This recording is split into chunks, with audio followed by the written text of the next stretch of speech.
बोलो धर्मराज महाराज की जय, चित्रगुप्त महाराज की जय। धर्मराज जी की कथा जो इस प्रकार से है। एक बुढ़िया माई थी, वह व्रत नियम बहुत रखती थी। एक दिन भगवान के घर से यमदूत लेने आए। बुढ़िया माई यमदूत के साथ चली गई। आगे गहरी नदी बह रही थी। बुढ़िया माई डूबने लगी। तब यमराज जी ने पूछा, माई गाय दान की हुई है क्या नहीं? तब बुढ़िया माई ने मन में गाय का ध्यान किया तो गाय माता उपस्थित हो गई। गाय की पूंछ पकड़कर बुढ़िया माई नदी पार हो गई। आगे गई तो काले कुत्ते खाने दौड़े। तब यमराज जी ने पूछा कि कुत्ते को रोटी दी थी कभी?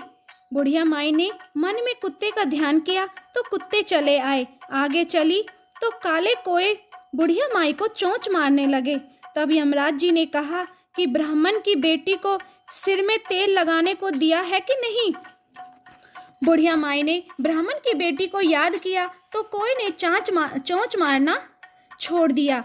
आगे गई तो पैरों में कांटे चुभने लगे। तब यमराज जी ने कहा कि चप्पल दान की है कि नहीं? बुढ़िया माई ने याद किया तो चप्पल पैरों में आ गई।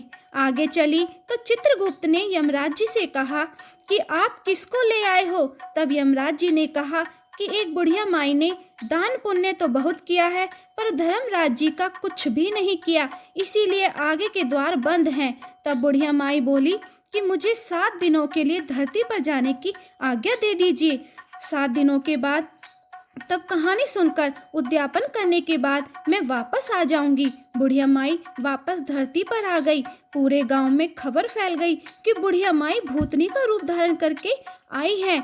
वह जब अपने घर को गई तो बेटे बहू ने भूतनी समझकर घर के दरवाजे बंद कर दिए। तब उसने अपने बेटे बहू को कहा कि मैं कोई भूतनी नहीं हूँ, मैं तो धर्मराज जी के कहने के अनुसार वापस आई हूँ। मैं अपना नियम अनुसार प्रत्येक दिन धर्मराज जी की कहानी सुनकर उद्यापन करके वापस परलोक को चली जाऊंगी।